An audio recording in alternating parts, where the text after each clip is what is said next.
Welcome back to Quarantine Apologetics, defending the faith while under lockdown. I'm Alan Ruhl. There's a doctrine that some Protestants believe in. The Protestant world is split on this, and this is the doctrine of eternal security. Once you are in Christ, you are always in Christ. You can't lose your salvation. Amongst Calvinists and Arminians, there are, of course, Calvinists believe it, and there's some Arminians that believe it. And the Calvinists will tell you there's a difference between eternal security and perseverance of the saints. And while that's technically true, it's overall the same concept. You can't lose your salvation once you accept Jesus Christ. Now, first of all, I'm not going to try to say that the people who believe it haven't thought about this. The smartest Protestant I know adheres to eternal security. So, and I don't accuse them of getting there lightly. But I want to show 3 Bible verses which I think, if I was debating a Protestant on this stuff, I would bring these verses up there. In my opinion, the 3 best verses. So I'm going to go over them, quoting everything from the ESV. Philippians chapter 2, verse 12 through 13. Therefore, my beloved, as you have always obeyed, so now, not only as in my presence, but much more in my presence, work out your own salvation with fear and trembling, for it is God who works in you, both to will and to work for his good pleasure. Okay, let's do some exegesis here. If you have to work out your salvation with fear and trembling, how are you eternally secure? I mean, if you're fear and trembling, like I've talked to these people who are like, it's like, I don't have to worry about my salvation, I've accepted Christ. Well, where's the fear and trembling in that attitude? If you work out something with fear and trembling, there's in my opinion, it's heavily implied that there's a chance of non-success there. So that's the first verse, Philippians chapter 2, verses 12 and 13. Next verse, 1 Corinthians 9, verses 24 through 27.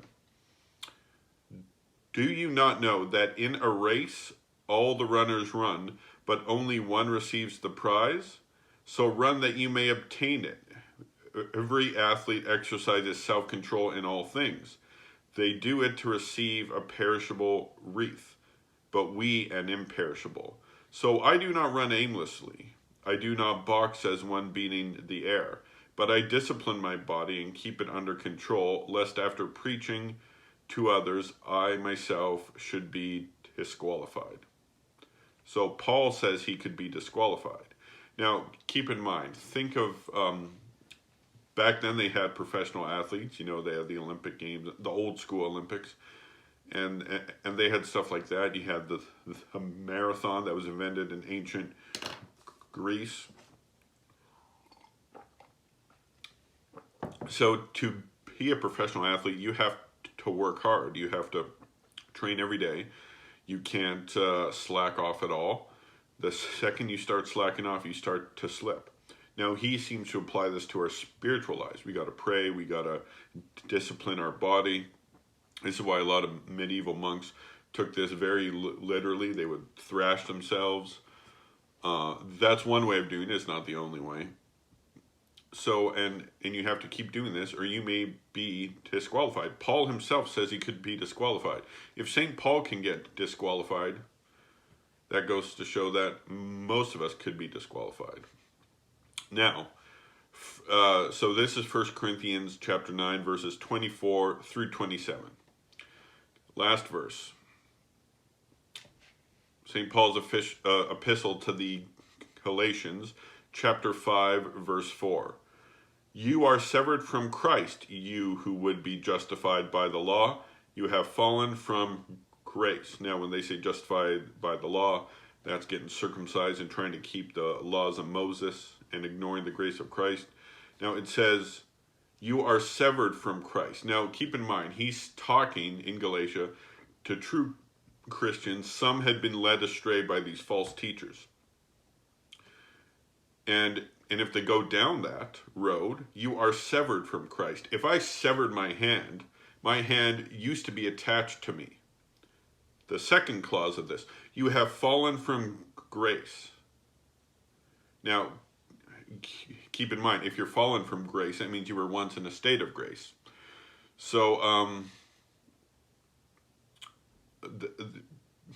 in my opinion, there's two knockout punches in this verse. That's why I think this is the best verse, Galatians 5:4.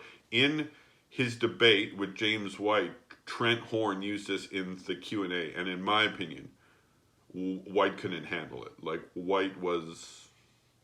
he didn't have anything, because White's a defender of the perseverance of the saints version of eternal security. So yeah, those are three verses. I'll just say them again. Philippians 2:12 through 13. 1 Corinthians 9:24 through 27. Galatians 5, verse 4. So these are three verses that I think are perfect to use against this doctrine of eternal security. So yeah, try them out next time you debate someone who believes in eternal security. Yeah, so God bless, stay healthy, pray the rosary, and I'll see you next time. Later.